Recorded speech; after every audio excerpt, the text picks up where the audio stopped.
రక్తం ప్రశ్నిస్తోంది. అవును, రక్తం ప్రశ్నిస్తోంది. రక్త సంబంధమున్న కూతురును ప్రశ్నిస్తోంది. చంద్రబాబు ఆడుతున్న బ్లడ్ గేమ్లో నువ్వెందుకు పావుగా మారావని ప్రశ్నిస్తోంది. ఎస్, వివేక కూతురు సునీతను ప్రశ్నిస్తోంది. నా రాజకీయ ప్రత్యర్థులైన ఆదినారాయణ రెడ్డి, బీటెక్ రవి లాంటి వారితో ఎందుకు చేతులు కలిపావని ప్రశ్నిస్తోంది. నా రక్తం పంచుకు పుట్టిన నువ్వు నా రక్తం కళ్ళ చూసిన వాడిని నా రక్తం సాక్షిగా కాపాడాలని చూస్తున్నావే. ఇక్కడ నా రక్తం మరిగిపోతోంది. నా రాజకీయ ప్రత్యర్థులు నీకు ఆప్తులా? చంద్రబాబు నీకు ఆత్మబంధువా? దస్తగిరి నీకు దగ్గరి బంధువా? నీ ఇంట్లోనే రక్తపు మరకలు పెట్టుకుని దాన్ని ఇంకొకరికి పుయ్యాలని చూస్తున్నావా? చంపినోడిని చంపించినోడిని కాపాడుకోవాలని చూస్తున్నావా? అమ్మా సునీత, నా మరణానికి ముందు ఏనాడైనా నా బాగోగులు పట్టించుకున్నావా? నాన్నని ఆప్యాయంగా పిలిచావా? పట్టెడన్నం పెట్టావా? నా రెండో భార్యను నువ్వు హింసించినా అవమానించినా నేను నిన్నేమీ అనలేదే. ఓహో, ఆస్తిలో వాటా ఆమెకు దక్కుతుందని, నా తరువాత హోదా పదవి నీ భర్తకు దక్కవని కోపంతో ఉన్నావా? అందుకే నా ప్రత్యర్థుల వైపు నిలబడ్డావా? హంతకులెవరో తెలిసినా వారి చేతికున్న రక్తపు మరకలు అవినాష్ కుటుంబానికి పుయ్యాలని చూస్తున్నావా? నాడు నేను జగన్ కోసం, అవినాష్ రెడ్డి గెలుపు కోసం పనిచేస్తున్నానని చెప్పింది నువ్వే కదా. మరి ఇప్పుడెందుకు మాట మార్చావు? జగన్ పాత్ర పైన విచారణ జరగాలా? నిర్దోష అయితే వదిలేయాలా? మరి నర్రెడ్డి రాజశేఖర్ రెడ్డి పాత్ర పైన, శివప్రకాష్ రెడ్డి పాత్ర పైన విచారణ జరగాలని ఎందుకు కోరవు? ఓహో, అదే జరిగితే రక్తపు మరకలు ఎవరి చేతికి అంటాయో తేలిపోతుందని భయపడుతున్నావా? ఒక్కటి మాత్రం నిజం, నీ భర్తకు నీ బావకు ఎప్పుడూ నా ఆస్తి, నా హోదాపైనే కన్ను. ఇప్పుడు చెప్పమ్మా, హంతకులెవరో నీకు తెలియదా? చంద్రబాబును వెంటేసుకుని తిరుగుతున్నావంటేనే అర్థమైపోయింది నువ్వేంటో, నీ విధానాలేంటో అంటూ వివేక రక్తం తన రక్త సంబంధాన్ని ప్రశ్నిస్తోంది. వివేక ఆత్మ ఘోషిస్తోంది. ఇదే రక్తం సాక్షిగా నర్రెడ్డి సునీత చుట్టూ అనేక ప్రశ్నలు తిరుగుతున్నాయి. హత్య చేసిందొకరు, చేయించిందొకరు, దానికి బాధితులు అవుతున్నది మరొకరు. ఇలాంటి సమయంలో ప్రధానంగా 10 ప్రశ్నలు వినిపిస్తున్నాయి. అవేంటో ఒక్కసారి మనం స్క్రీన్ పైన చూద్దాం. వివేక హంతకులు నీ ఇంట్లోనే ఉన్నారని, నీ చుట్టూ తిరుగుతున్నారని నీకు తెలియదా? నర్రెడ్డి సునీత, నిజం చెప్పు. క్వశ్చన్ నెంబర్ 2, నారావారి ప్రొడక్షన్లో నువ్వు చేస్తున్న యాక్షన్ హంతకులు, కుట్రదారులను తప్పించడానికేనా? నర్రెడ్డి సునీత, నిజం చెప్పు. క్వశ్చన్ నెంబర్ 3, నీ ఇంట్లోనే రక్తపు మరకలు పెట్టుకుని నీ వారిని కాపాడుకోవడానికి మరొకరికి ఆ రక్తం పూస్తున్నావు కదా? నర్రెడ్డి సునీత, నిజం చెప్పు. క్వశ్చన్ నెంబర్ 4, తండ్రి మీద అంత ప్రేమ ఉంటే నీ భర్త, బావలపైన విచారణ జరగాలని ఎందుకు డిమాండ్ చేయడం లేదు? నర్రెడ్డి సునీత, నిజం చెప్పు. క్వశ్చన్ నెంబర్ 5, వివేక ఆస్తి, హోదా పైన నీ భర్త నర్రెడ్డి రాజశేఖర్ రెడ్డి, నీ బావ శివప్రకాష్ రెడ్డి కన్నేసినట్టు నీకు తెలియదా? నర్రెడ్డి సునీత, నిజం చెప్పు. క్వశ్చన్ నెంబర్ 6, వివేక హత్య తరువాత గుండెపోటుతో మరణించారని ప్రచారం చేసింది నీ బావ శివప్రకాష్ రెడ్డి అని తెలియదా? నర్రెడ్డి సునీత, నిజం చెప్పు. క్వశ్చన్ నెంబర్ 7, హత్య చేసిందెవరో, చేయించిందెవరో తెలిసిన ఆ రక్తపు మరకలు మరొకరికి పూయాలని ఎందుకు చూస్తున్నావు? నర్రెడ్డి సునీత, నిజం చెప్పు. క్వశ్చన్ నెంబర్ 8, నీ తండ్రిని గొడ్డలితో నరికి నరికి చంపిన దస్తగిరిని కంటికి రెప్పలా ఎందుకు కాపాడుకుంటున్నావు? నర్రెడ్డి సునీత, నిజం చెప్పు. క్వశ్చన్ నెంబర్ 9, వివేక ప్రత్యర్థులు బీటెక్ రవి, ఆదినారాయణ రెడ్డి లాంటి వారితో నీ భర్తకు స్నేహం ఉందని నీకు తెలియదా?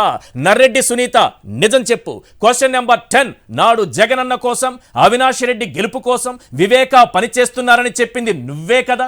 నర్రెడ్డి సునీత, నిజం చెప్పు.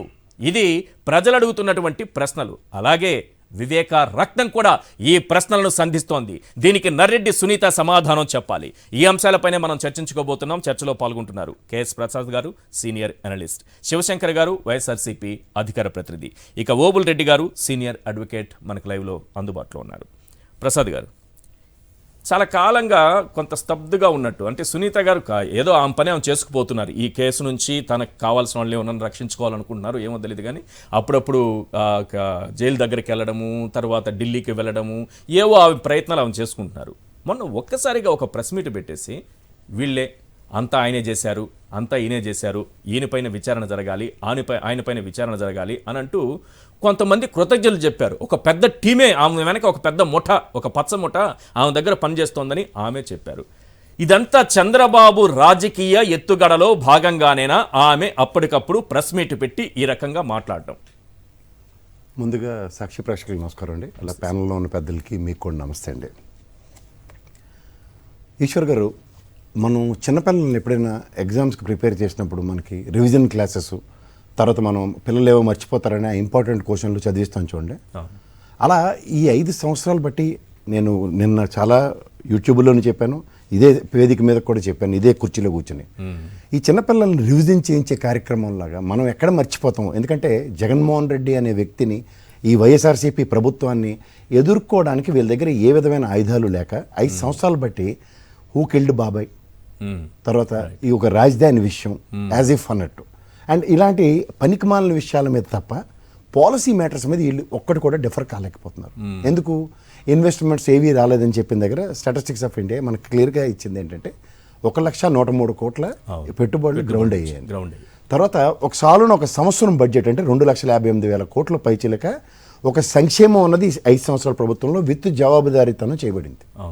సో అంచేత 2 పడవల మీద 2 కళ్ళ సిద్ధాంతాన్ని ప్రాతిపదికగా నడుస్తున్న ఈ ప్రభుత్వానికి ఏం చేయాలో తెలియక వీళ్ళ దగ్గర ఏమవుతుందంటే తన వాళ్ళు అన్నదానికి తన వాళ్ళు కాని వాళ్ళు అన్న దగ్గర బైఫర్కేషన్ ఏంటంటే తన వాళ్ళు కాని వాళ్ళు అంటే రాజశేఖర రెడ్డి గారి కుటుంబం, అలా ఎవరైనా అవనివ్వండి. తన వాళ్ళంటే ఆయనతో పక్క పార్కులో ఆడుకునే చిన్నపిల్లడు తన సొంత కొడుకు, తన అంటే చంద్రబాబు నాయుడు గారు చేస్తున్న ఒక రాజకీయ వికృత క్రియ తెలుగుదేశం పరంగా మీరు గమనించగలిగితే ఇదే పాదయాత్రలో హూ కిల్డ్ బాబాయ్ అన్నది లీడ్ కాకుండా అది బూమెరంగ్ అవుతుంది. దీనికి ఎందుకంటే 25వ తారీఖు నాటి దాకా జరుగువాటంతో సుఖం ఇంకోటి లేకుండా జరిగింది. ఎప్పుడైతే 25వ తారీఖు నాడు జైస్వాల్ రిటైర్ అయిపోయాడు, ఎవరు సిబిఐ డైరెక్టర్, తదనంతర పరిణామాల్లో జరుగుతున్న ఏవీ వీళ్ళకి అనుగుణంగా జరగకపోయినా మీకు ఇంకోటి గమనించారు లేదో, ఎప్పుడైతే మీకు సుధా సింగ్ మేడం గారు ఎగ్జాక్ట్గా హూ కిల్డ్ బాబాయ్ అన్నది మీకు ఆన్సర్ ఇచ్చేశారు. వాళ్ళందరినీ లోపట పెట్టే కార్యక్రమానికి తెరలేపిన తర్వాత ఒక దుష్ట గణం, నేను I don't want to name them as, అది ప్రజలందరికీ బాగా తెలుసు. ఈ దుష్టగణం చేసిన ఒక రాజకీయ వికృత క్రీడ ఏంటంటే సిట్ 1 సిట్ 2 రిపోర్ట్లో గుప్పుడు మోసించింది ఏంటంటే ఎస్ ఇట్స్ ఎ కుటుంబ సభ్యులని. వీళ్ళకి అనుగుణంగా నర్రెడ్డి కుటుంబం పట్ల ఎక్కడ ట్రావెల్ అవుతుందన్న దగ్గర ఈ వ్యవస్థ త్రూగా చేసిన ఒక గిమ్మిక్ ఏంటంటే ఇది ఇటుపక్క అవినాష్ రెడ్డి గారు అంటే వైఎస్ కుటుంబం మీదకి తరలించడానికి చేసిన ఒక రాక్షస క్రీడ. ఎందుకంటే మీరు రక్తం రక్తం అని చాలాసార్లు చెప్తున్నారు, blood is thicker than the water అని.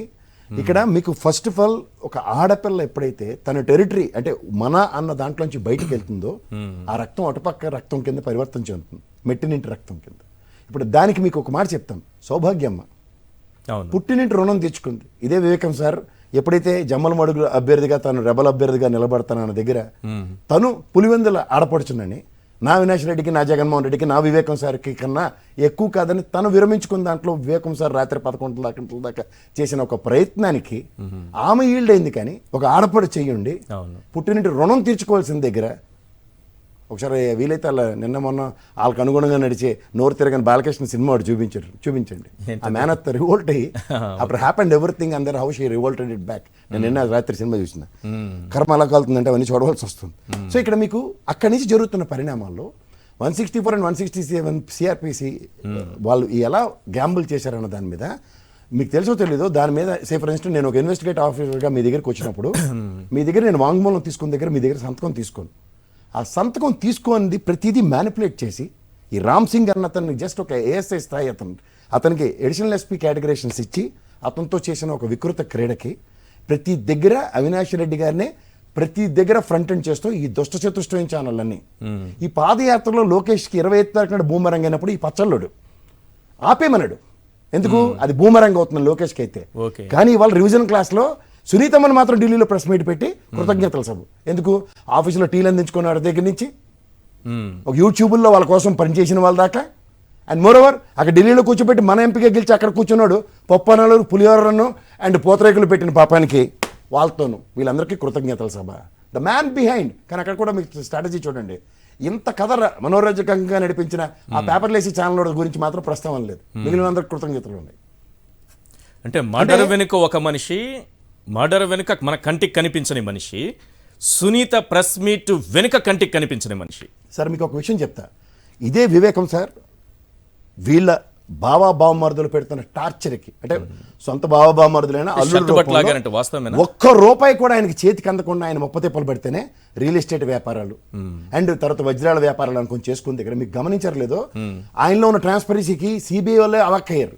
ఈ రాధాకృష్ణ అనే ఒక రియల్ ఎస్టేట్ దగ్గర ఒక 45 లక్షల ట్రాన్సాక్షన్ జరిగిన దగ్గర విత్ ఎవిడెన్సెస్ డ్రాఫ్ట్లతో డీడీలతో నేను పే చేసాడు అన్నది అతనే సిబిఐ వాళ్ళకి వాంగ్మూలం ఇచ్చాడు ఓకే. అక్కడ కర్ణాటక బేస్లో. సో ఫైనాన్షియల్ ఇర్రెగ్యులారిటీస్లో దస్తగిరి గారి దగ్గర దొరికిన డబ్బుల మీద మాత్రమే సిబిఐ ఫోకస్ చేయగలిగింది సుధా సింగ్ గారు మేడంలో. ఓకే. సో సబ్సిక్వెంట్ పరిణామాల్లో ఇది ఏదైతే ఆపాదించి ఎవరిని పడితే వాళ్ళని పిక్చరైజ్ చేసే దగ్గర ఫైనాన్షియల్ ఇర్రెగ్యులారిటీస్ కానీ ఫైనాన్షియల్ ఇనబిలిటీస్ కానీ ఎక్కడ వివేకం సార్ దగ్గర నుంచి లేవు. ఇక్కడ వాళ్ళ రెండో భార్య ఆ పిల్లడికి ఎక్కడ రాస్తారని నిశాచరుల్లో తిరిగారండి వాళ్ళిద్దరు వెనకట్ల. మీకు ఈ సిబిఐ డొల్లతోనే మీకు విషయం చెప్తా. చాలా మంది పెద్దలు లాయర్ గారు కూడా ఉన్నారు, ఆయన కూడా ఈ కేసు బాగా స్టడీ చేసిన వ్యక్తి. సార్ మీకు ఒక మాట చెప్తానా, సౌభాగ్యమ్మ గారిని కళ్ళజోడు ఇరిగిపోయిందట, కళ్ళజోడు ఎక్కడ కొన్నాడు, కళ్ళజోడు ఫ్రేమ్ ఏంటి, ఇలాంటి ఫ్రేమ్కి అలాంటి ఫ్రేమ్కి తేడా ఎట్లని పనికిమాలిన ప్రశ్నలు సొంత వాళ్ళని అడిగారు. కళ్ళజోడు ప్రశ్నలు ఎస్ సునీత సౌభాగ్యమ్మ గారిది. తర్వాత మీకు ఇంకో విషయం చెప్తా. కాదు సార్, ఇది నిజమేనా? కనుక్కోండి కావాలంటే చార్జ్ షీట్ ఉంది సార్ నా దగ్గర, చార్జ్ షీట్ నేను చూపిస్తాను మీకు. ఇలాంటి సౌభాగ్యమ్మ గారిని అడిగిన ప్రశ్నలు ఇవే. ఎవరు ఆవిడ భార్య.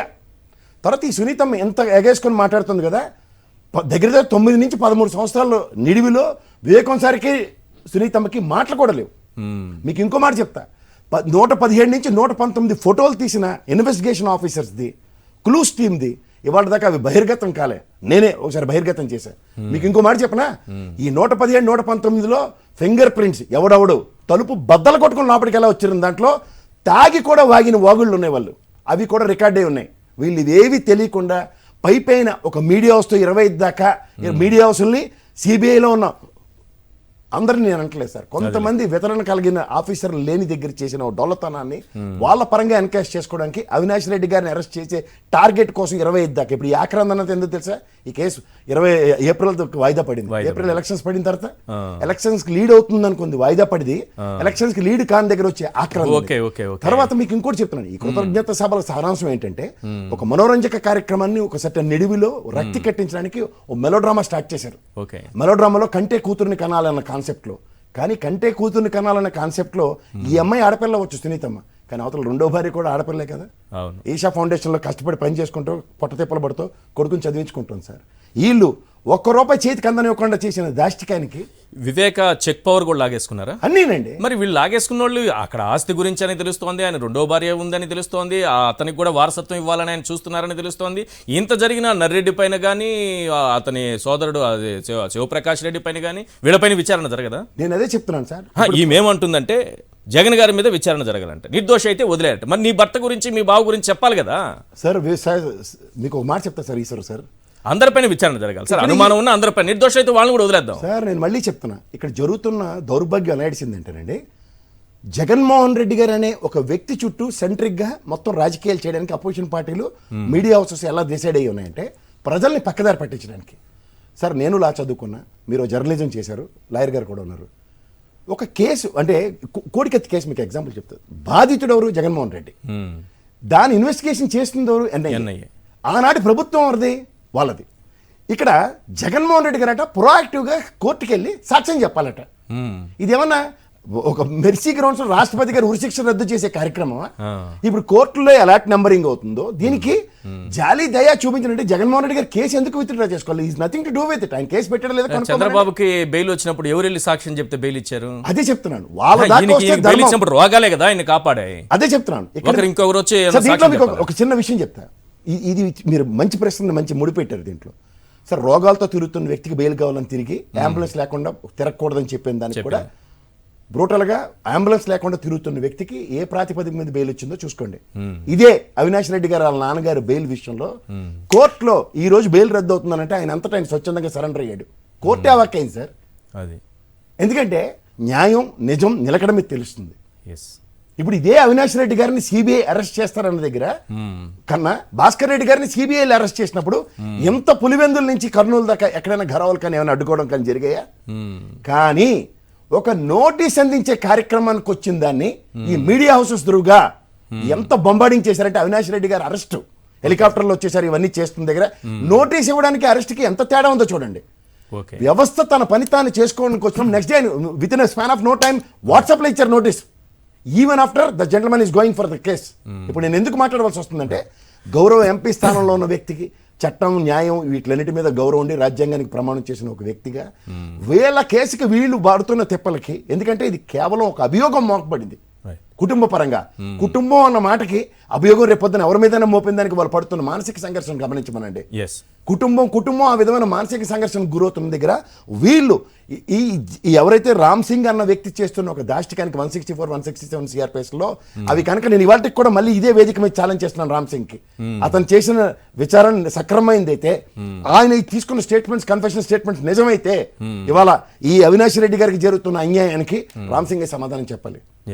తన టీం ఎలాంటి టీమో, తన దగ్గర ఎలాంటి టీం పనిచేస్తోందో నర్రెడ్డి సునీత గారు ఆమె ప్రకటించుకున్నారు. కొంతమందికి ధన్యవాదాలు చెప్పారు. ఆ టీం అంత స్ట్రాంగ్గా ఉందంట ఆమె వెనక.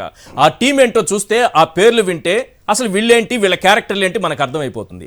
ఒకసారి నర్రెడ్డి సునీత గారి టీంని ఒకసారి డిస్ప్లే చేయండి, అలాగే ఆమె బయట కూడా ప్లే చేయండి. ఆ టీం చూపించండి ఒకసారి. ఆ టీంలో ఎవరెవరు ఉన్నారు? చంద్రబాబు నాయుడు గారు, పవన్ కళ్యాణ్ గారు, రఘురామ్ కృష్ణరాజు గారు, లోకేష్ గారు, మహాసేన రాజేష్ గారు, లాయర్ రజనీ గారు, కానీ సిపిఎం గారు కానీ, మన తులసిరెడ్డి నర్రెడ్డి గారు కానీ. But you don't share a relationship, you just have the same last name. Kolikapudi Srinivasarao గారు, పట్టాభి గారు, బోండా ఉమ్మ గారు, వర్ల రామయ్య గారు, and so many other people. అందరి పేర్లు చెప్పలేకపోతున్నాను. జాడా శ్రావణ్ గారు, all of these people who have fought for the cause. Thank you to all of you.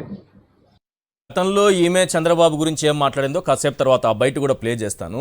ఇప్పుడు చంద్రబాబు కృతజ్ఞతలు చెప్తోంది, ధన్యవాదాలు చెప్తోంది. ఒక పెద్ద టీం ఒకటి తయారు చేసుకుని ఢిల్లీలో కూర్చొని ప్రెస్ మీట్ పెట్టారు సునీత గారు. నాకు అర్థం కాలేదు, ఈమె 2 పేర్లు మిస్ అయ్యారు. ఒకటి రామ్ సింగ్, 2 దస్తగిరి. వాళ్ళిద్దరి పేర్లు ఎందుకు మిస్ అయ్యారు? చంద్రబాబు రాసినటువంటి స్క్రిప్ట్లో లేదా? రామ్ సింగ్ పేరు ఎందుకు పెట్టలేదు? ధన్యవాదాలు చెప్పాలి కదా మన రామ్ సింగ్కి, అలాగే మన దస్తగిరి గారికి చెప్పాలి కదా. దిగ్గజ విశ్లేషకులు కదా ఆయన ఇప్పుడు కొన్ని ఛానల్స్కి. వాళ్ళిద్దరికీ చెప్పలేదు. మీరేం చెప్తారు సార్ శివశంకర్ గారు? 2 పేర్లు మిస్ అయినట్టున్నాయి ఇందులో. ఒక చిన్న సబ్మిషన్ ఇస్తారా శివశంకర్? చిన్న సబ్మిషన్. రైట్, చెప్పండి. ఈ చార్జ్ షీట్ లో ఫైల్ చేసిన దాంట్లో ద కాన్వర్సేషన్ బిట్వీన్ వేకం సార్ అండ్ ఈశ్వర్ గారు వస్తున్నారు సార్. ప్రసాద్ గారు ఒక పాయింట్ చెప్తారంట. నర్రెడ్డి సునీత గారిని మీరు అడిగినటువంటి 10 ప్రశ్నలతో పాటు చెప్పండి సార్. ఈ చార్జ్ షీట్ లోనండి ద కాన్వర్సేషన్స్ రికార్డ్ చేసి డిస్ప్లే చేసి మనం చేసినా కూడా చాలా మ్యూట్ వేసుకుంటూ రావాలి నేను చదివినా సరే. అంత దారుణమైన కాన్వర్సేషన్ ఆ అబ్యూజివ్ లాంగ్వేజ్ తో జరిగాయి. ఎవరితో? వివేకం సార్తో. ఆయన ఒక్కళ్ళే సార్ అంటూ కూడా ఇంత టార్చర్ నాకు అవసరమా అని ఆ 2వ భార్య మానసిక సంఘర్షణ. అదే నేను అనేది ఆవిడ మాట్లాడే రైట్. అది ఇక్కడ నీకు తనతో జరిగినటువంటి కాన్వర్సేషన్ షమీం గారిది. అండ్ మీకు ఆయన ఫోటోలు, ఆయన ఫ్యామిలీతో ఉన్నది మనం ఎవరో చెప్పక్కర్లేదు. ధర్మేంద్ర లాటోడే మతం మార్చుకుని 2వ పెళ్లి చేసుకుని వాళ్ళ హేమమాలిని గారితో ఆయన జీవితం గడుపుతున్న హక్కు రాజ్యాంగం ఇచ్చినప్పుడు మనం ఎవరో వాళ్ళని ప్రశ్నించడానికి. అండ్ మోర్ ఇవాళ మీకు ఇంకో విషయం చెప్తున్నాను. ఈ కృతజ్ఞతల సభలో ఇవాళ మీకు ఒకటి చెప్పిన, రాజమౌళి గారి సినిమా వెనకట్ల అయిపోయిన తర్వాత సినిమా వాళ్ళందరినీ పరిచయం చేసి టీలు అందించిన దగ్గర నుంచి లాస్ట్ దాకా. సో ఒక డ్రామా కంప్లీట్ అయిన తర్వాత ఇవాళ రివిజన్ కోర్స్ కూడా కంప్లీట్ అయిపోయిందని టీచర్ కృతజ్ఞతలు చెప్పినట్టు వీళ్ళందరికీ చెప్పుకుంటూ పాత్రదారులు ద మ్యాన్ బిహైండ్ స్టోరీ అన్న దగ్గర రాజమౌళి గారి సినిమాలో నాన్నగారి కథ రాస్తే విజేంద్ర కుమార్ గారిని తీసిరారు. ప్రసాద్ గారిని, విజేంద్ర ప్రసాద్ గారిని తీసుకోకుండా మిగిలిన క్యారెక్టర్లను జస్టిఫై చేస్తారు. అందుకే చంద్రబాబు నాయుడు. శివశంకర్ గారు ప్లీజ్ చెప్పండి.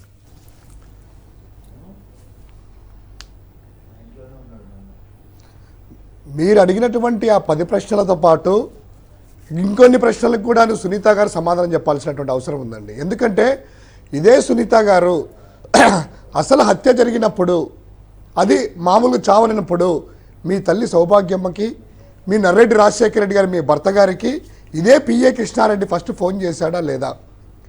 తర్వాత అదే కృష్ణారెడ్డి గారికి, పిఏ కృష్ణారెడ్డి గారికి నీ భర్త నర్రెడ్డి రాజశేఖర్ గారు, అయ్యా ఒక ఫోన్ ఉందన్నారు, ఫోన్ వచ్చేసి ఎత్తిపెట్టు, తర్వాత లెటర్ అనేటువంటిది ఉందంటే లెటర్ కూడా నీతో పెట్టుకో, ఎవరికి ఇవ్వద్దు అనేటువంటి మాటలు అవునా కాదా? మూడవది, ఇదే మీ బావైనటువంటి నర్రెడ్డి శివప్రకాష్ రెడ్డి గారికి పిఏ కృష్ణారెడ్డి గారు ఫోన్ చేసిన తర్వాత అదే శివప్రకాష్ రెడ్డి, నర్రెడ్డి శివప్రకాష్ రెడ్డి గారు మీ బావగారు ఆదినారాయణ రెడ్డి, అప్పుడు మంత్రిగా ఉన్నటువంటి ఆదినారాయణ రెడ్డికి ఇలా ఫోన్ చేసేసి మా బావగారు చనిపోయారు గుండెపోటుతో అని మీరు చెప్పారా లేదా? అదే గుండెపోటుతో చనిపోయారనేటువంటిది ఆదినారాయణ రెడ్డి గారు ఈ యొక్క TV9తో కానీ మిగతా ఛానల్స్తో ప్రెస్తో మాట్లాడుతూ నేను కాల్ రిసీవ్ చేసుకున్నాను. వివేకానంద రెడ్డి గారు పెద్ద బావమరిది సునీత బావ గారు శివప్రకాష్ రెడ్డి గారు నాకు ఫోన్ చేశారు, గుండెపోటుతో చనిపోయారు అనేటువంటిది శివప్రకాష్ చెప్పారా లేదా, దీనికి మీరు సమాధానం చెప్పాలి.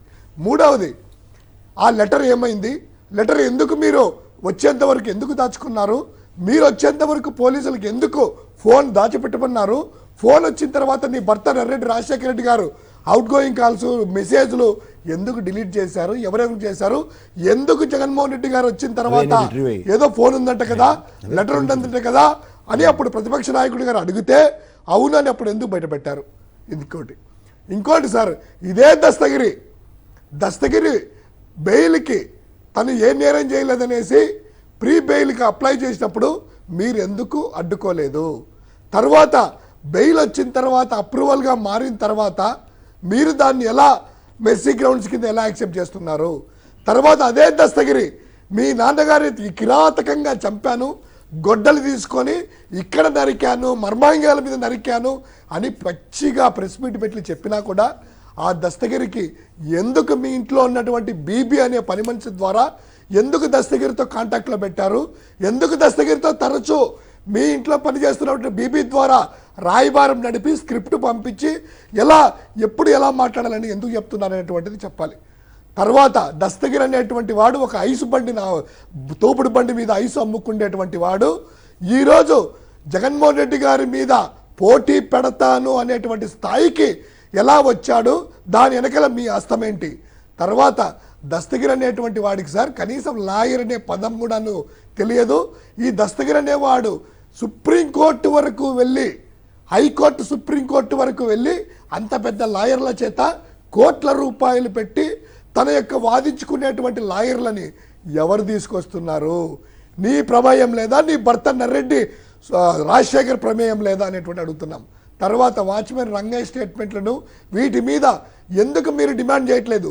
బీటెక్ రవి అనే వ్యక్తి పోటీ పెట్టి 167 ఓట్లు అత్యధికంగా స్థానిక సంస్థల్లో ఉండి వివేకానంద రెడ్డి గారు ఏకగ్రీవంగా ఎన్నిక కావలసినటువంటి వ్యక్తికి చంద్రబాబు నాయుడు గారు, ఆదినారాయణ రెడ్డి, బీటెక్ రవిలందరూ కూడాను మోసం చేసి ఓడగొడితే వారితో మీరు ఎలా సంబంధాలు పెట్టుకున్నారు, నీ భర్త ఎందుకు తరచూ ఆదినారాయణ రెడ్డిని అదేవిధంగా బీటెక్ రవిని బెంగళూరులో ఎందుకు తరచూ కలుస్తున్నారు.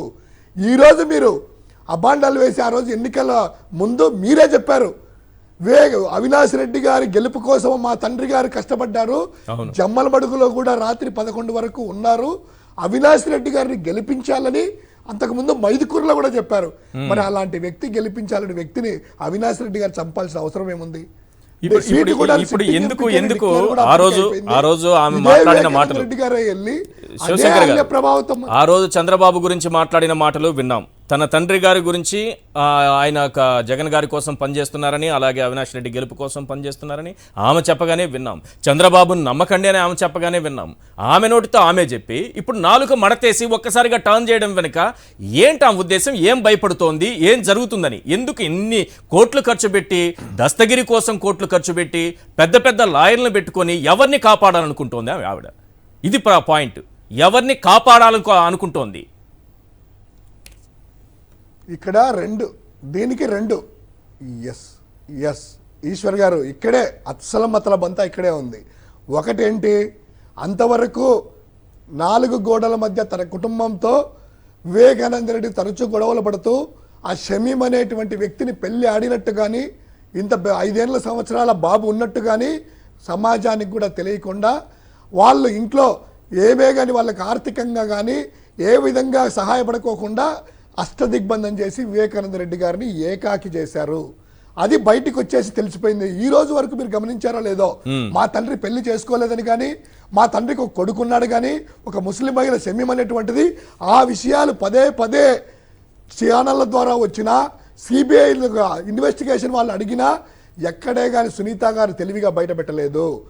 ఇక్కడే అసలు మొదలు ఏంటంటే, ఈరోజు ఎందుకు తాపత్రయపడి అవినాష్ రెడ్డి గారి మీద, దేవిరెడ్డి శంకరెడ్డి గారి మీద, వైఎస్ జగన్మోహన్ రెడ్డి గారి మీద ఆమె ఎందుకు బురద జల్లుతుందంటే, ఎప్పుడైతే నర్రెడ్డి రాజశేఖర రెడ్డి గారిది, నర్రెడ్డి శివప్రకాష్ రెడ్డి గారి హస్తం ఉంది అని సిబిఐ కానీ రాష్ట్రం చేసినటువంటి ఇన్వెస్టిగేషన్ ద్వారా బయట పడబోతున్నటువంటి సమాచారము పొక్కి తన భర్తను కాపాడుకోవడానికి జగన్మోహన్ రెడ్డి గారు సహాయం చేస్తారేమో అనుకున్నారు. కానీ జగన్మోహన్ రెడ్డి గారు ధర్మం వైపు నిలబడతాడనేటువంటి తెలిసినటువంటి వ్యక్తి బాగా కాబట్టి Yes. అవినాష్ రెడ్డి గారి మీద ఆ నింద వేస్తే, అవినాష్ రెడ్డి గారి మీద వేస్తే తన భర్తను కాపాడుకోవచ్చు, రాజకీయంగా అవినాష్ రెడ్డి గారి కుటుంబాన్ని అరగదొక్కి తన భర్త నర్రెడ్డి రాజశేఖర రెడ్డి గారిని రాజకీయంగా తీసుకురావచ్చు, షమీంని కుటుంబాన్ని అంతం చేయొచ్చు అనేటువంటి 3 కోణాల్లో తెలివిగా చంద్రబాబు దర్శకత్వంలో, అదే మీరు అన్నట్టు ఇందాక ఆ ఒక ధన్యవాదాలు చెప్పారు కదా, ఆ ధన్యవాదాలు ఎవరైతే వాళ్ళ పేర్లు తీశారో Yes. వైఎస్ కుటుంబాన్ని మొదటి నుంచి అనగదొక్కాలి, వైఎస్ కుటుంబాన్ని అంతం చేయాలనేటువంటితో పనిచేసిన చంద్రబాబు నాయుడు అట, లోకేష్ అట, పవన్ కళ్యాణ్, ఆ మహాసేన రాజేష్, వల్లరామయ్య, పట్టాభి గారు ఎవరు, వైఎస్ కుటుంబాన్ని, వైఎస్ తల్లిని, జగన్మోహన్ రెడ్డి గారిని తిట్టిన వాడిని. వీళ్ళకు ధన్యవాదాలు చెప్పినప్పుడే అస్సలు అందులో రామ్ సింగ్ దస్తగిరి పేరు లేకపోవడాన్ని ఎలా చూస్తారు? ఈ రోజు తన అరే ఈ 2 పేర్లు మిస్ అయింది అనిపించింది. రాజకీయంగా తన భర్తను, అదే ఆంధ్రజ్యోతి రాధాకృష్ణ పేరు చెప్పలేదు, అది చెప్పలేదు. రామోజీరావు పేరు, అది చెప్పలేదు. దస్తగిరి, వీళ్ళందరినీ కూడా రామ్ సింగ్ ని తదితరులు అన్ని దగ్గర ఇంకా చాలా మంది అని ఆ, అని చెప్పారు కాబట్టి ఆ తదితరుల్లో Right. ఇంకా అనేక మందిలో అక్కడ వేసుకుంది కోట. నెక్స్ట్ ఏం చెప్తుంది, ఒకటండి, కరెక్ట్ గా ఈ డ్రామా ఎప్పుడు వస్తుందంటే, ఇప్పుడు శంకరెడ్డి గారిది బెయిల్ పిటిషన్ వచ్చేసింది. yes. ఎప్పుడైతే శంకరెడ్డి గారిది, భాస్కర్ రెడ్డి గారిది బెయిల్ పిటిషన్ వస్తుందో ఏదో ఒకటి చిన్నది తీసుకొని వచ్చేసి ఎల్లో మీడియా అలా ముందుకు రావాలి, వాళ్ళ మీద వేయాలి, ఇలా అనేటువంటి Right. తీసుకుంటుంది. ఇప్పుడు శంకరెడ్డి గారి బెయిల్ వస్తుంది కాబట్టి వాళ్ళ కొడుకు మీద కూడాను దస్తగిరి అనేటువంటి వాడు, ఈ రోజు మీరు గమనించారో లేదో, అవునవును. దస్తగిరి అనేవాడు శంకరెడ్డి గారి అబ్బాయి డాక్టర్ 3 నెలల ముందు అప్లై చేసుకొని ఎక్కడైనా కూడాను జైల్లో ఖైదీలకు అనేటువంటి వాళ్ళకి మెడికల్ సేవలు అందించడానికి ప్రభుత్వం ఏం చేస్తుంది, ఒక వైద్య బృందం ఎవరైనా వాలంటీర్ గా చేసే వాళ్ళని తీసుకురమ్మని చెప్పి వాళ్ళందరికీ కూడా వైద్య పరీక్షలు చేసి తగిన మందులు ఇవ్వడానికి Yes. ఎనీ జైల్లో చెంచల్గూడ దగ్గర నుంచి చర్లపల్లి వరకు, అండమాన్ వరకు Right. ఆ జైల్లో నవంబర్లో జరిగితే దానికి ఒక జైలరు, డిప్యూటీ జైలరు, 20 మంది పోలీసులు, వైద్య బృందం ఉంటది. అందరిలో ఉన్నప్పుడు దేవిరెడ్డి శంకరెడ్డి గారి అబ్బాయి లీడింగ్ డాక్టర్, ఆ డాక్టర్ని చేశాడట. దానికి ఇప్పుడు ఏం చెప్తారు, అతను బెదిరించాడట, 20 కోట్లు ఇస్తామన్నాడట. అది ఎప్పుడు, ఈ రోజు చెప్తున్నారు. ఒకవేళ దస్తగిరి వాడిని బెదిరిస్తే జైల్లో సీసీ ఫుటేజ్ ఉంటుంది, ఇప్పుడు తెప్పించుకోవచ్చు. రెండవది, ఒకవేళ అలా బెదిరిస్తే గనక తర్వాత వాడు రిమాండ్ మీద అది జైల్లో దగ్గర నుంచి కానీ బయటకు వచ్చిన అధికారులకు చెప్పొచ్చు, రేపు కోర్టుకు చెప్పొచ్చు. జడ్జి ముందు అటెండ్ అయ్యారు కదా, Right. జడ్జి గారికి, అయ్యా జడ్జి గారు నన్ను పలానా శంకరెడ్డి గారు అబ్బాయి, ఇప్పుడే కాదు కోర్టు హాజరయ్యాడు. కోర్టుకి వచ్చేసి 8 సార్లు వాడు వ్యక్తిగతంగా హాజరయ్యాడు ఆన్లైన్ ద్వారా. గానీ జడ్జికి ఎప్పుడైనా చెప్పొచ్చు కదా, అయ్యా నన్ను ఇట్లా శంకరెడ్డి గారు అబ్బాయి 20 కోట్లు ఇస్తామన్నారు, నన్ను బెదిరిస్తున్నారని. కానీ అవన్నీ చెప్పలేదు. ఈ రోజు సునీత గారు చిలక పలుకులు పలికిస్తుంటే ఆ చిలక పలుకుల ద్వారా ఏదో అవినాష్ రెడ్డి గారిని, భాస్కర్ రెడ్డి గారిని, శంకరెడ్డి గారిని, అదేవిధంగా జగన్ రెడ్డి గారిని చేయాలనేటువంటిది వీళ్ళకి ఆలోచన ఉంది కదా. ఆలోచన ఇప్పుడు కాదండి, 2019 ఎన్నికల ముందు ఎప్పుడైతే ఇది హత్య జరిగిందో ఆ రోజే పులివెందుల ప్రజలకి, కడప ప్రజలకి తెలుసు, వివేకానంద రెడ్డి గారిని మర్డర్ చేసింది వాళ్ళ బావమరిదే. తర్వాత బీటెక్ రవి, ఆదిరాజ్ రెడ్డి సహకారం ఉంది. చంద్రబాబు అప్పుడు ఇంటెలిజెన్స్ అధికారికి ఉన్నటువంటి ఏబి వెంకటేశ్వరరావు గారు అందరికీ తెలుసు కాబట్టే 3 నెలలు దాన్ని రాజకీయంగా వాడుకొని జగన్ గారి మీద వేయాలని బురద జల్లాలని చూశారు. ప్రజలు నిర్ణయించుకున్నారు కాబట్టి ఏకపక్షంగా వచ్చి ఓట్లు వేసి జగన్మోహన్ రెడ్డి గారిని రికార్డు స్థాయిలో, అప్పటి వరకు పులివెందుల చరిత్రలో వైఎస్ రాజశేఖర రెడ్డి గారి కానీ మహా తెలివితేటలతో మాట్లాడుతోంది. ఇన్ని రోజుల సిబిఐ విచారణ జరిగేదట, మరి ఇన్ని రోజుల విచారణ జరిగేదట. చంద్రబాబు ఉన్నప్పుడు ఏం జరిగింది? చంద్రబాబు జరిగినప్పుడు విచారణ ఎందుకు సరిగా జరగలేదు, అప్పుడే అరెస్ట్ చేయలేదు, అప్పుడే పూర్తి ఎందుకు చేయలేదని ఎందుకు అడగలేదు? అప్పుడేమో ఇప్పుడు నాకు అర్థం కాని విషయం, నర్రా వంశంలో నారా కలిసిపోయారా, నారా వంశంలో నర్రా కలిసిపోయారా, నర్రెడ్డిలో అర్థమే కావట్లేదు. నర్రెడ్డి నారా ఒకటైపోయినట్టుగానే ఉంది, కన్ఫ్యూజ్ అయిపోతుంది. ఏది నర్రెడ్డి ఏది నారా అని మొత్తం కలిపి ఎన్నని రాసుకోవాల్సి వస్తుంది. ఒక్కసారి ఓబుల్ రెడ్డి వస్తాను, మళ్ళీ వస్తాను. మీరు అన్నట్టు ఇదే 3 నెలలు, 3 నెలలలో ఇన్వెస్టిగేషన్ పూర్తి చేయొచ్చు కదా అనేసి మీరు అన్న క్వశ్చన్ అడిగారు. ఇదే 3 నెలలు నువ్వు సపోర్ట్ చేస్తున్నా, నువ్వు ధన్యవాదాలు చెప్తున్నావు కదా. మీ చంద్రబాబు నాయుడు గారే అప్పుడు ముఖ్యమంత్రిగా ఉన్నారు కదా, అదే ఏబి వెంకటేశ్వరరావు గారు పర్యవేక్షించుకున్నారు కదా, అదే మీరు ధన్యవాదాలు చెప్పిన వాళ్ళు ఉన్నారు కదా. వారు ఎందుకు 3 నెలలు టైం ఉన్నా ఎందుకు చేయలేదు? అప్పుడు వాళ్ళు ఎందుకు చేయలేదు కాదు అసలు. వాళ్ళని అడగండి అమ్మా. వాళ్ళు ఎప్పుడు అవినాష్ రెడ్డి పేరు ధారావాహి చెప్పలేదు. వంశంలో నర్రెడ్డి సునీత వాళ్ళు ఎప్పుడు అవినాష్ పేరు ఎప్పుడు చెప్పలేదు. చంద్రబాబు చెప్పలేదు, ఏబి వెంకటేశ్వరరావు చెప్పలేదు, ఎవరు చెప్పలేదు. 3 నెలల సమయం ఉంది, సిట్ అన్నారు, గట్టిగానే ప్రయత్నం చేశారు. ఏముంది, అంత వేలంతా అటువైపే చూపిస్తోంది. కాబట్టి ఇది తప్పించుకునేటటువంటి ప్రయత్నం అనేది చాలా క్లియర్గా కనిపిస్తుంది. రైట్, ఒకసారి ఓబుల్ రెడ్డి గారితో మాట. సార్ ఓబుల్ రెడ్డి గారు, ఈ దస్తగిరి అనే వ్యక్తి అప్రూవర్గా మారుతానంటే ఓకే, మారిపోవచ్చు అని చెప్పడం పాయింట్ నెంబర్ 1. అతను ఏ రకంగా చంపిందన్నీ కూడా క్లియర్గా చెప్పాడు సార్. అదే సమయంలో వీలునామా కోసం వెతికాము, ఆ పేపర్స్ కోసం అనేది అతనే చెప్పాడు సార్. ఇక్కడ నాకు పాయింట్ ఏం కావాలంటే, సాధారణంగా ఒక మర్డర్ ఎవరో చేశారు, చేసింది ఒకరు, చేయించింది ఇంకొకరు, ఇవన్నీ పోతే ప్రతి కారణం, ఇప్పుడు మర్డర్ అయినా ఇంకోటైనా దానికి ఇన్వెస్టిగేషన్లో కారణం తెలుసుకోవాల్సినటువంటి అవసరం ఉంటుందా, ఉండదా? ఆ దిశగా ఎక్కడైనా సరే ఈ సిబిఐ విచారణ జరిగిందా? ఏ కారణం లేకుండా ఫలానా వాళ్ళని చెప్తున్నారే కానీ ఇక్కడ నిర్దిష్టమైనటువంటి కారణం అనే దిశగా ఈ దర్యాప్తు సాగుతోందా?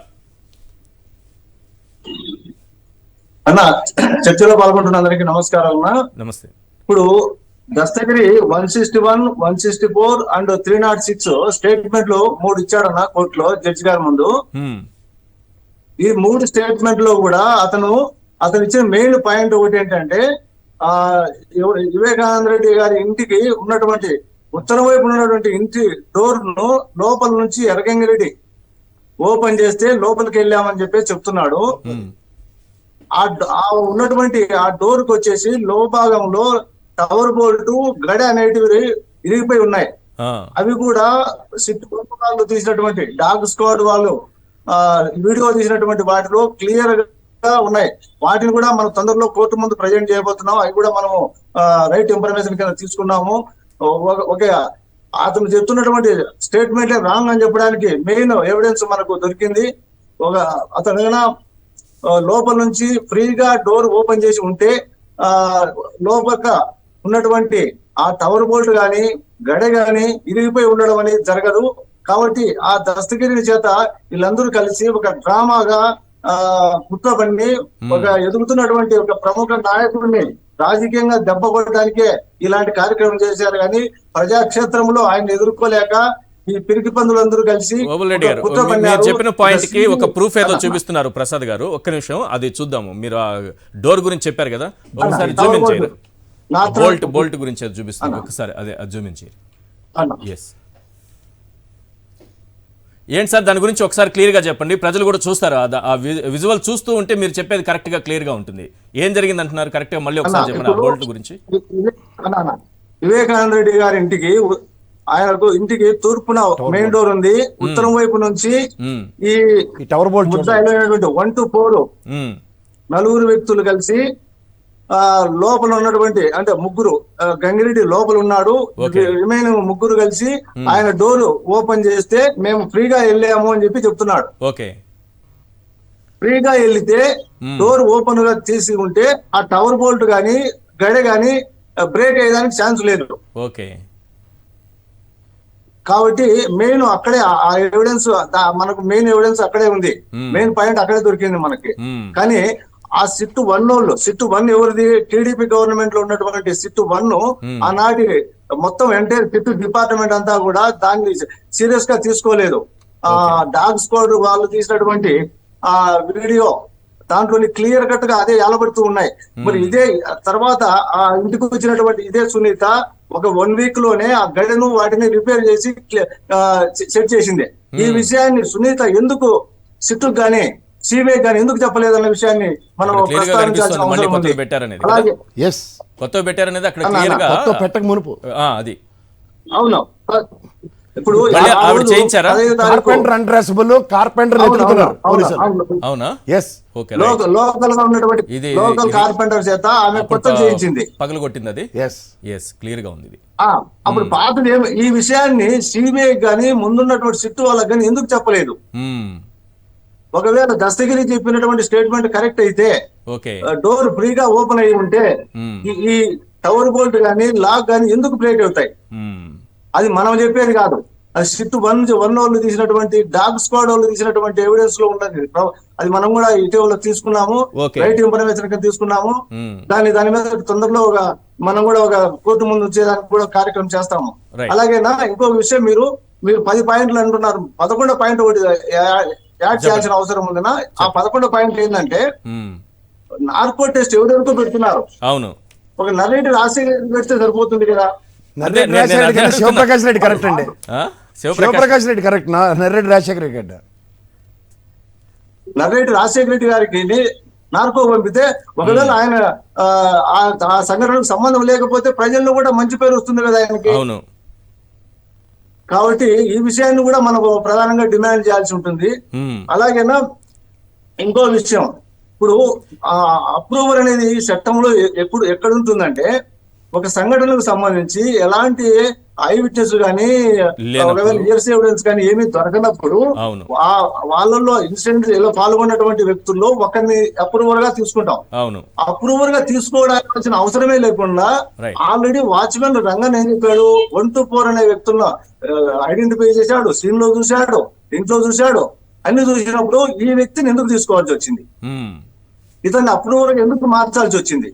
పోనీ ఇతను ఏ రోజు కూడా సిట్ 1, 2, 3 అనే 3 సిట్లు జరిగినాయి, ఏ సిట్లలో కూడా ఈ విషయాలను ఎక్కడ కూడా ప్రస్తావించాలి. పాయింట్ ఏంటంటే సార్, ఇప్పుడు అవినాష్ రెడ్డి కోసం నేను పని చేస్తున్నానని, అంటే వివేక పని చేస్తున్నారని సునీత గారే చెప్పారు. జగన్ గారి కోసం పనిచేస్తున్నారని, అవినాష్ రెడ్డి గెలుపు కోసం పనిచేస్తున్నారని ఆమె క్లియర్ గా చెప్పారు. నా దగ్గర బైట్స్ కూడా ఉన్నాయి, సమయం వేస్ట్, ప్రతిసారి అదే చూపించాల్సి వస్తుందని. కానీ పని చేస్తున్నానని చెప్పిన తర్వాత ఒకటి ఈమె చెప్పే కారణం ఇప్పుడు కరెక్ట్ కాదు, పక్కన పెట్టేద్దాం. ఇంకా ఎవరికి ఉంది అవసరం? హత్య చేయించాల్సిన అవసరం ఏముంది? ప్రతి హత్య వెనుక ఒక కారణం ఉండాలి కదా. ఇదైతే రాజకీయ కారణం లేదని ఆమె నోటితో చెప్పేసింది కదా. మరి ఇప్పుడు ఎవరు ఉన్నారు? ఆస్తుల విషయం ఏమైంది? రెండో భార్య విషయం ఏమైంది? ఆ రెండో భార్య కొడుక్కి వారసత్వం ఇస్తారనేటటువంటి అంశం ఏమైంది? ఆ తర్వాత ఏదో ఆమెతో గొడవలు పడ్డము, ఆయన చెక్ పవర్ లాగేసుకోవడము, ఇవన్నీ కూడా సిబిఐ దర్యాప్తు చేయాల్సిన అవసరం లేదా? వీటిని పట్టించుకోవాల్సిన అవసరం లేదా? Sir, Sudha Singh madam is categorically established it's a brutal murder and robbery has taken place. Robbery అనడానికి and documents ఎత్తుకెళ్ళిపోయారు, notarization certificate. yes ఆయన చెప్పారు, దస్తగిరి చెప్పాడు కదా ఫస్ట్ అయితే. yes, అది దొరికే కూడా along with the cash. Right, చెప్పండి బాబుల్ రెడ్డి గారు.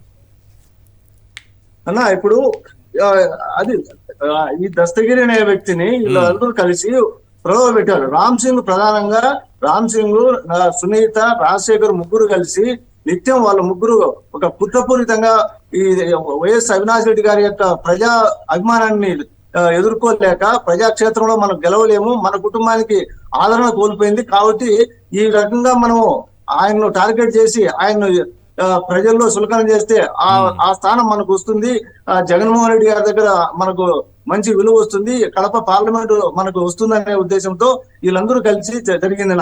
సిట్ 1, 2, 3లో కూడా ఎక్కడ కూడా వైఎస్ అవినాష్ రెడ్డి గారి పేరు కానీ, ఆ వైఎస్ భాస్కర్ గారి పేరు కానీ ఎక్కడ కూడా ప్రస్తావన చేయలేదు.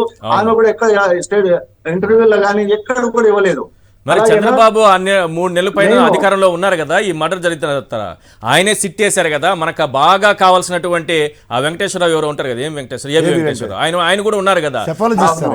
మరి ఇన్ని ఉండి అన్ని అధికారం చేతిలో పెట్టుకుని ఆయనే సిట్ వేసి, ఇంకో సిట్ వేసి, ఇన్ని చేసి ఇప్పుడు హోకెళ్ళు బాబాయ్ అని అరుస్తున్నాడు రోజు. నువ్వెందుకు కనుక ముఖ్యమంత్రిగా ఉన్నావు? నీ చేతిలోనే అధికారం ఉంది, నీ చేతిలోనే విచారణ అధికారులు ఉన్నారు. ఇప్పుడు సునీతను వెనకేసిన హోకెళ్ళి బాబాయ్ అనేది 2 చేతులు ఎత్తి ఏంటిది? ఈయన ఎందుకు కనుక్కోలేకపోయాడు? ఎందుకని ఆ రోజు కనీసం అవినాష్ రెడ్డి పేరు చెప్పగలిగాడా? హోకెళ్ళి బాబాయ్ అనే వ్యక్తి. మీరు చర్చలో మాట అన్నారు, తండ్రి కూతురుకు మాటలు లేవన్న మాట అన్నారు కదా. అవును, తండ్రి కూతురికి మాటలు లేవన్న విషయాన్ని నాకు ఆయన నర్రెడ్డి రాజశేఖర రెడ్డి గారే స్వయంగా నాకే చెప్పిన విషయం ఏంటంటే, ఈ ఇన్సిడెంట్ కు 1 year అంటే ఆ సంఘటనకి 1 year మాటలు లేవు. ఒకసారి హైదరాబాద్ లో ఒక ఫంక్షన్ లో ఈమె సెకండ్ వైపు గురించి ప్రస్తావన చేస్తే వాటర్ బాటిల్ తీసుకొని ఇసురు కొడితే అది గోడకు వెళ్ళిందన్న విషయం కూడా ఆయన చెప్పిన విషయం నాకు. ఎవరు? నర్రెడ్డి రాజశేఖర రెడ్డి గారు. సెకండ్ ఇంకో విషయం కూడా మీరు ఇంకో విషయం, మేము లోకల్ గా ఉన్న అంశాల్లో ప్రధానంగా మీ దృష్టికి వచ్చినాయో లేదో మాకు తెలియదు, ఇంకో విషయం ప్రస్తావన చేస్తానా. ఆయనకు కూడా నేను అడ్వకేట్ కౌన్సిల్ గా ఆయన ఎమ్మెల్సీ అఫిడవిట్లు కానీ అన్ని కూడా నేను కూడా చూసేవాడిని, ఆయన రికార్డ్స్ అన్ని యాజ్ ఏ పార్టీ అభిమానంతో. ఆయన కూడా లాస్ట్ లో పాపం చివరి దశలో డబ్బులు 5,000 10,000 కూడా ఆయన దగ్గర డబ్బులు లేవు, క్యాష్ లేవు. వీళ్ళు అంత మొత్తం లాగేసుకున్నారు, ఒక టీమ్ గా ఏర్పడినారు. వైఎస్ వివేకానంద రెడ్డి, ఆయన భార్య, కూతురు, అల్లుడు కలిసి ఒక టీమ్ గా ఒక గ్రూప్ ఏర్పాటు చేసుకుని ఆ గ్రూప్ కు చెక్ పవర్ ఇచ్చారు, బ్యాంకుల అకౌంట్లన్నీ దానికి ఇచ్చారు. ఆయనకు లాస్ట్ లో చివరిలో 5,000 10,000 కూడా డబ్బులు ఇతరుల మీద ఆధారపడే పరిస్థితి వచ్చింది. అంత ప్రేమ ఉంది తండ్రి మీద, ఈమెకి అంత ప్రేమ ఉందా సునీత గారికి? మొత్తం ఫైనాన్షియల్ గా అష్టదిగ్బంధం చేసింది. భలే మంచి పాయింట్ చెప్పారు. రాష్ట్ర ప్రజలు తెలుసుకోవాలి, తండ్రి మీద కంటే ఇలాంటి కూతుర్నే కనాలని ఎవరు అన్నారు పచ్చ మీడియా వాళ్ళు. నిజానికి ఇలాంటి కూతుర్ని ఎవరు కనకూడదు అనిపిస్తుంది మీరు చెప్పేది వింటే. మీరు చెప్పిన దాన్ని బట్టి నాకు అర్థమైంది అది. ఇలాంటి కూతుర్ని ఎవడో కనకూడదు అని అనిపిస్తుంది మీరు చెప్పేదాన్ని బట్టి. అలా ఇంకో విషయం, ఇప్పుడు ఆ వైఎస్ వివేకానంద రెడ్డి గారి సెల్లుకు ఆమె సమయం జగన్ వైపు గారి వాళ్ళిద్దరి మధ్య కాన్వర్సేషన్ మెసేజ్లు ఎలా ఉండేది అంటే వల్గర్ లాంగ్వేజ్. ఈమెని సునీతని వచ్చేసి చిన్న పందిని, వాళ్ళ మదర్ వచ్చేసి పెద్ద పందిని సంవాదన. ఆ మెసేజ్లు అన్ని కూడా వీళ్ళు సిబిఐ వాళ్ళు షార్ట్ షీట్ లో వేసినారు. ఆమె ప్రస్తావించేది, ఆమె బాధపడేదంట.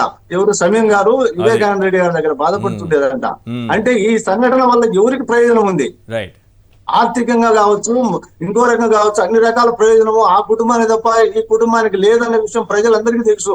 కాకపోతే మనకు ఈ రామ్ సింగ్ అనే ఒక వ్యక్తి ఈ వీళ్ళతో కలిసి కొల్లుడై ఈ ఇన్వెస్టిగేషన్ పక్కదారి పట్టించారు. ఒక ఇన్సిడెంట్ జరిగినప్పుడు అనేక అలిగేషన్స్ ఉంటాయి, అన్ని కోణాల్లో అన్ని రకాల అంశాలను పరిగణలోకి తీసుకొని చివరిలో ఒక దారిని ఎంచుకొని ఆ వేలో సెలెక్షన్ చేయాలి. ఇదే వీళ్ళ మీద ఉన్న అలిగేషన్స్ ఇలా ఉన్నాయి. వాళ్ళు లెటర్ దాచిపెట్టమన్నది వాళ్ళే, వాళ్ళ పిఏకి చెప్పింది వాళ్ళే, తర్వాత కంప్లైంట్ ఇవ్వడం అవసరమా అన్నది కూడా వాళ్ళే. సిఐతో ఇక్కడ కేసు పెట్టాల్సిన అవసరం ఉందంటావా ఈ సంఘటన పని కూడా అన్నది రాజశేఖర రెడ్డి గారే. అంటే ఏంటి అర్థము? వాళ్ళకు మర్డర్ జరిగిందన్న సంగతి తెలిసి లెటర్ చూశారు, పిఏ చెప్పాడు, చదివి వినిపించుకున్నారు. మరి మర్డర్ అని కన్ఫామ్ అయిన తర్వాత అంతటి మేధావు గల వ్యక్తులు వాళ్ళు అప్పుడే ఇమ్మీడియట్ గా మొత్తం వాళ్ళ పొజిషన్ హ్యాండ్ ఓవర్ చేసుకుని ఇంటిని ఎవరికి ఎంటర్ కానియొద్దు, అవతల ఏ ప్రముఖుడు వచ్చినా కూడా లోపలికి ఎంటర్ కానియొద్దు, మేము వచ్చే వరకు లాక్ చేయండి అని చెప్పేసి ఉంటే అదే రోజే మనకు అసలే నిందితులు ఎవరు దొరికేవాళ్ళు కదా. ఎందుకు చేయలేదు ఆ పని? మర్డర్ జరిగిన వెంటనే శివప్రకాష్ రెడ్డికి తెలుసు, ఆయన ఉద్దేశపూర్వకంగానే అవినాష్ రెడ్డి ప్రచారానికి పోతుంటే ఫోన్ చేసి అవినాష్ రెడ్డిని సంఘటనా స్థలానికి వెళ్ళమని చెప్పి అప్పటి వరకు లెటర్ విషయము అవినాష్ రెడ్డికి చెప్పలేదు. అక్కడ మర్డర్ జరిగిందన్న సంగతి వీళ్ళకి తెలిసి ఆ విషయము చెప్పలేదు. పైగా ఈ గుండెపోటు అని అవినాష్ రెడ్డి ప్రచారం చేశారంటున్నారు కదా, ఆయనగా సార్ ప్రచారం చేసింది శివప్రకాష్ రెడ్డి ప్రచారం చేశాడని ఆదినారాయణ రెడ్డి గారు చెప్పారు. ఆదినారాయణ రెడ్డి గారు చెప్పారు. అది ఒకసారి వినిపిస్తాను, అవసరం అయితే జనం కూడా గుర్తొస్తుంది, ఒకసారి వినాలి ఆదినారాయణ రెడ్డి ఏమన్నారనేది. ఈ గుండెపోటు గురించి ప్రచారం చేసింది అవినాష్ రెడ్డి కాదు, శివప్రకాష్ రెడ్డి, వైఎస్ వివేక బావమర్ది ఆదినారాయణ రెడ్డి ఈ విషయం చెప్పారు. ఒకసారి వినండి అందరూ. వాళ్ళు ఉన్నప్పుడు జరిగినది. ఆ రోజు నేను నాతో పాటు శేఖర్ రెడ్డి అని మా కజిన్ ఒక ఆయన కాంట్రాక్టరు, శివప్రకాష్ రెడ్డి వివేకానంద రెడ్డి గారి యొక్క సొంత బావమర్ది ఫోన్లో దొరికినప్పుడు నేను చెప్పిన మాట సారీ చెప్పినా, బాధాకరంగా ఎందుకు నా ఇట్లా జరిగిందంటే ఆయన ఎక్కువ సిగరెట్ తాగేవాడని, స్టంట్ వేసినారని, వామిటింగ్ వలన జరిగిందనే విషయం చెప్పిన తర్వాత వాళ్ళ కొడుకు కూడా నాతో మాట్లాడితే అదే విషయం చెప్పినాడు. Very simple. ఇంకొక సబ్మిషన్ ఎక్కడ ఉంది? వెరీ సింపుల్ ఈశ్వర్, ఒక సబ్మిషన్ ఎక్కడ అన్న? ఇంకో విషయం వాళ్ళ దగ్గర పనిచేస్తున్నటువంటి 30 years నుంచి పనిచేస్తున్న పిఏ కృష్ణారెడ్డి గారిని 18/10/2021 తేదీన హైదరాబాద్ వాళ్ళ ఆఫీస్ పిలిపించుకుని ఆమె మేము చెప్పినట్టు ఒక ఫాల్స్ ఎవిడెన్స్, ఫాల్స్ స్టేట్మెంట్ నువ్వు మ్యాజిస్ట్రేట్ ముందు ఇవ్వమని చెప్పేసి ప్రెజర్ చేస్తే ఆయన నేను ససేమిరా, నేను చూసింది నాకు తెలిసిందే చెప్తాను అని ఆయన గట్టిగా తన యొక్క వాళ్ళని నిరూపించేటప్పటికి వాళ్ళిద్దరి మధ్య సునీత అండ్ కృష్ణారెడ్డి మధ్య గొడవ జరిగితే మధ్యలో ఈయన నర్రెడ్డి రాజశేఖర రెడ్డి ఎంటర్ అయ్యి సునీత రైట్. మీరు చెప్పండి సార్. సార్ మీకు ఇందాక దానికి ఎక్స్టెన్షన్ ఏంటి తెలుసా? ఈ గంగిరెడ్డి గారు ఒక్క నిమిషం సార్, మీ ఆడియో కొంచెం ప్రాబ్లం ఉంది, ఈ లోపు చూసుకో. గంగిరెడ్డి బయటకు వచ్చి పిఏ రామకృష్ణారెడ్డితో మాట్లాడుతూ గుండెపోటు ఏంది చచ్చిపోయారట కదా అని అడిగాడు. అడిగిన వెంటనే ఇన్స్టంటేనియస్ గా తమాషాలుగా ఉందా, గుండెపోటు ఏంటి, రక్తం కారి గొడ్డలతో నరికి చచ్చిపోతుంటే గుండెపోటు అని ఎందుకు చెప్తామంటే ఈ శివప్రకాష్ రెడ్డి అండ్ గంగిరెడ్డి కాన్స్పిరసీ, వీళ్ళు ప్రీ డిజైన్డ్ ప్రోగ్రామ్ లో గుండెపోటుని ఎస్టాబ్లిష్ చేయడం. కాబట్టి పిఏ రామకృష్ణారెడ్డి కన్ఫెషన్ స్టేట్మెంట్స్ లో నేను ఈ విధంగా అన్నాను, గంగిరెడ్డితో గలాబా పడిన ఉదంతో వీళ్ళందరూ సాక్షులు ఉన్నారు, కనుక్కోండి పులివెందులో ఉన్న వాళ్ళు. ఎందుకంటే నేను ప్రత్యక్షంగా గ్రౌండ్కి వెళ్ళి కనుక్కున్నా అక్కడ. మోర్ ఓవర్ ఇందాక చెప్తున్న లాయర్ గారు చెప్తున్న దానికి ఎక్స్టెన్షన్ ఏంటి తెలుసా, సునీతమ్మ ఆ విషయం మీద గలబా పడిన తర్వాత పిఏ రామకృష్ణారెడ్డి వీర విధేయత టువర్డ్స్ వివేకం సార్ ఫ్యామిలీకి. సో అక్కడ ఆ వివేకం సార్ భార్య అయిన సుగుణమ్మ ముచ్చు మోహన్ దానా అని తిట్టుకోడు, sorry I'm extremely sorry to use this word, ఈ ముచ్చు మోహన్ దాంతో వచ్చిన ప్రాబ్లం ఇదే అని చెప్పి ఈ పిఏ రామకృష్ణారెడ్డి ఆవిడ సొంత కారులో పంపించింది ఆవిడని. తర్వాత దీనికన్నా వెనకాల జరిగిన దౌర్భాగ్యం చెప్పనా సార్, పిఏ రామకృష్ణారెడ్డి కొడుకు పెళ్లి నిశ్చయం అయితే ఈ కొడుకు పెళ్లి ఉన్న అత్తవారు వాళ్ళకి ఇమ్మెన్స్ ప్రెషర్ క్రియేట్ చేసి పెళ్లి క్యాన్సిల్ చేసేదాకా వెళ్తే పెళ్లి క్యాన్సిల్ అయ్యి ఆ కుర్రాడు యుఎస్ వెళ్ళాలి, దాని మీద కూడా ఇంపాక్ట్ పడుతుందని రామ్ సింగ్ ఇన్వెస్టిగేషన్ తీసుకొస్తే పాపం అతను వీళ్ళే ఈ అత్తవరాలు టీచర్ గారు ఎవరనండి ఆవిడ, బాబు నీ జీవితం పాడైపోతుంది, పెళ్లి మాట దేవుడు ఎరుగు నువ్వు యూఎస్ వెళ్ళిపో అని చెప్పి సహాయ సహకారాలు అందించి ఆ కుర్రాన్ని యూఎస్ పంపించారు. ఇంత కాన్స్పిరసీ జరుగుతుంది వెనకట్లా, ఇంత దౌర్భాగ్యం జరుగుతుంది, ఎవడు పట్టించుకోవట్లే.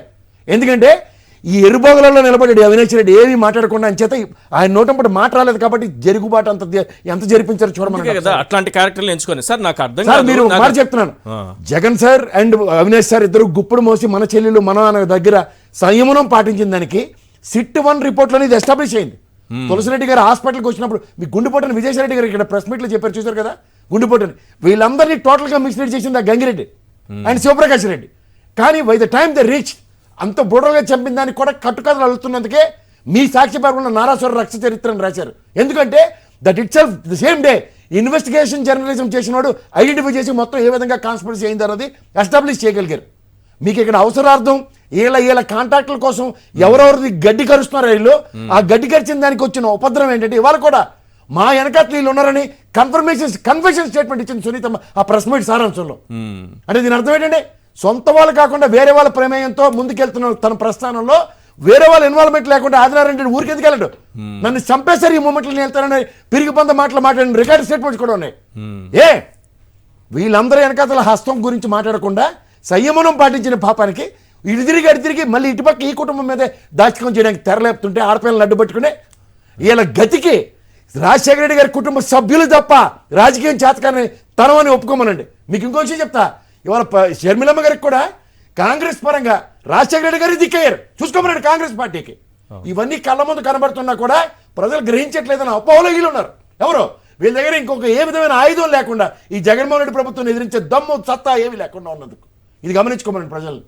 ఎప్పుడైతే ఇందాక గుండెపోటు అన్న దానికి వెనకాతలు నడిపించిన కారణం నెంబర్ 1 గంగిరెడ్డి అయితే గంగిరెడ్డిని ఆ విధంగా ట్రాప్ చేసిన వ్యక్తి ఎవరంటే శివప్రకాష్ రెడ్డి. ఇది ఎవడైనా సరే ఏ ఇన్వెస్టిగేషన్ ఆఫీసర్ అయినా పిలక పట్టుకుని అడిగితే ఖచ్చితంగా వచ్చే సమాధానం ఫస్ట్. తర్వాత లెటర్ దాచమన్నవాడిని ఇన్వెస్టిగేషన్ తీసుకెళ్లారు కానీ లెటర్ దాచమని చెప్పినాడు మాత్రం ఏం చెప్పలేదు, మెసేజ్ డిలీట్ చేసినాడు. కానీ గౌరవ న్యాయస్థానం సిబిఐ మాత్రం సార్ ఎవరో గడ్డి తినొచ్చు కానీ సార్ మిగిలిన వ్యవస్థలో ఇందాక మన శివశంకర్ గారికి తెలుసో తెలియదు నాకు తెలియదు కానీ ఈ మొత్తం మెసేజ్లను రిట్రీట్ చేశారు. నా దగ్గర ఉన్నాయి మెసేజ్లు, what set of conversations have taken place అన్నది.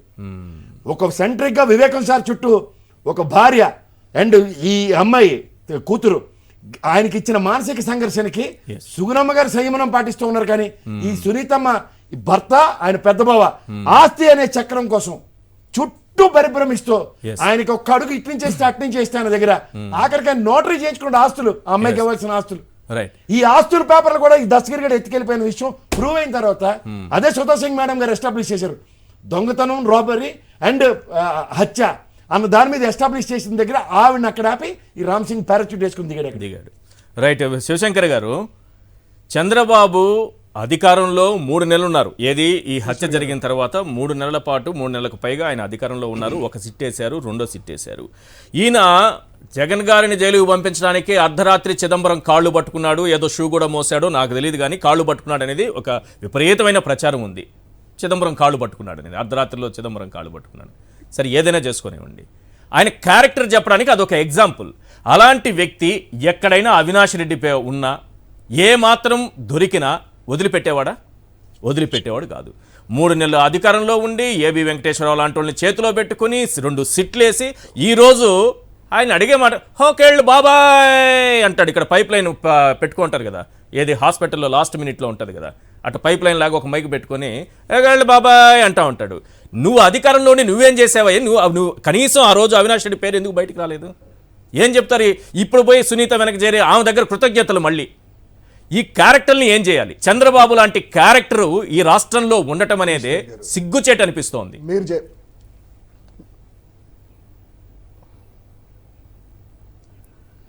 ఒకటి ఈశ్వర్ గారు మీరన్నట్టు చంద్రబాబు నాయుడు అనేటువంటి వ్యక్తి, జగన్మోహన్ రెడ్డి గారు కానీ చుట్టుపక్కల ఉండే దాదాపు 2000 మంది ఫోన్లు ఏబి వెంకటేశ్వరరావు అనే వ్యక్తి అనుక్షణము ప్రతినిత్యము ఫోన్ ట్యాపింగ్ చేస్తూ ఉన్నాడు. అది మేము రామకృష్ణారెడ్డి గారి ద్వారా ఢిల్లీ కోర్టుకు కూడా వెళ్ళడం జరిగింది. అంటే ప్రతి కదలిక కూడా, మా కదలికలన్నీ కూడాను ఏబి వెంకటేశ్వరరావు ద్వారా చంద్రబాబు నాయుడు ముఖ్యమంత్రిగా ఉన్నప్పుడు చేశారు.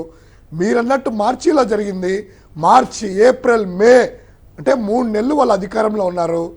ఏ ఒక్క మాత్రం చిన్న అవకాశం ఉన్నా కూడాను ఏమీ లేని దానికే ఎల్లో మీడియాను అడ్డు పెట్టుకొని పేపర్లలో రామోజీరావు, రాధాకృష్ణ విషం జిమ్మిత్తు టీవీ5 ద్వారా లక్షల కోట్ల కుంభకోణాలని, జగన్మోహన్ రెడ్డి గారు అవినీతి పరుడని, అసమర్థుడని పుంకాలుగా రాసే వ్యక్తులు అధికారాన్ని అడ్డు పెట్టుకొని చిన్న ఏమాత్రం ఉన్నా కూడా ఫోన్లో మెసేజ్ ఉన్నా కూడాను ఆ రోజు అవినాష్ రెడ్డి గారిని కానీ, శంకరెడ్డి గారిని కానీ, వైఎస్ భాస్కర్ రెడ్డి గారిని కానీ వదిలేవాళ్ళ? ఇది మేజర్గా.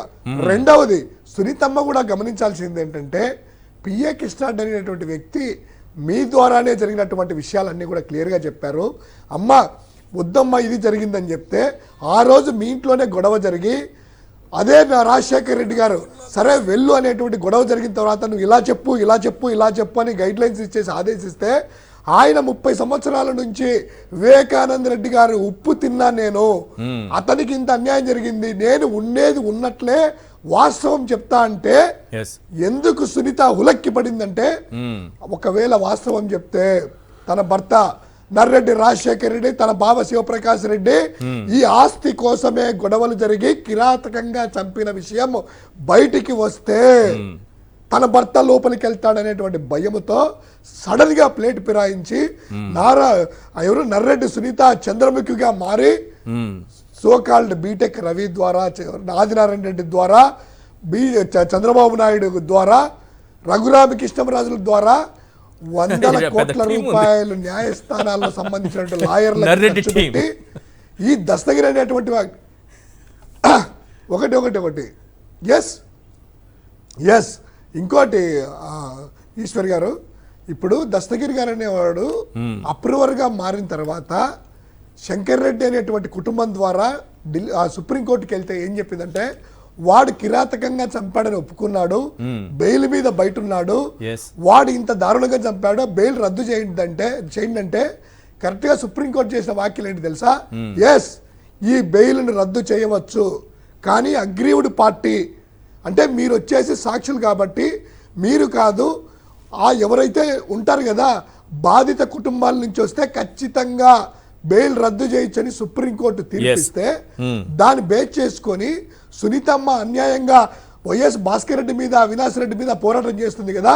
చిన్న పిటిషన్, చిన్న కాగితంలో దస్తగిరి అనేటువంటి వాడు మా తండ్రిని కిరాతకంగా చంపాడు, వాడు అప్రూవర్గా మారాడు, వాడు బయట తిరుగుతున్నాడు, వాడిని బెయిల్ రద్దు చేయండి అనేటువంటిది ఒక పిటిషన్ వేస్తే దస్తగిరి అనేటువంటి వాడు బెయిల్ రద్దయ్యి లోపలికి వెళ్తాడు. కానీ అలా చేయలేదు. ఎందుకు చేయలేదు? ఎందుకు దస్తగిరికి నువ్వు సపోర్ట్ చేస్తున్నావు? ఎందుకు దస్తగిరిని జగన్మోహన్ రెడ్డి గారి మీద పోటీ పెట్టిస్తున్నావు? ఎందుకు దస్తగిరి ఐసు బండిలో ఐస్ అమ్ముకునేవాడు బీబీ ద్వారా, మీ ఇంట్లో పనిచేసే బీబీ ద్వారా ఎందుకు మీరు దస్తగిరితోకి రాయబారం పంపించేస్తున్నారు?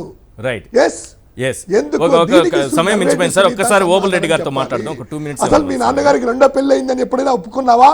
రైట్ సార్, ఓబుల్ రెడ్డి గారు, ఫైనల్గా నేను ఒక్క క్వశ్చన్ అడుగుతాను, సమయం తక్కువ ఉంది, డైరెక్ట్గా ఆన్సర్ చేయండి. ఇప్పుడు నర్రెడ్డి రాజశేఖర్ రెడ్డి పాత్ర పైన నిజానికి ఏమైనా అనుమానాలు ఉన్నాయా? అతని పాత్ర పైన సరే ఉందా లేదా విచారణలో తేలుతున్న తర్వాత విషయం, కానీ ఇప్పటి వరకు ఏమన్నా ఆధారాలు ఉన్నాయా? ఆధారాలు మనకు ఇన్వెస్టిగేషన్ ఏమైందంటే అటు పక్క వెళ్ళడమే లేదు.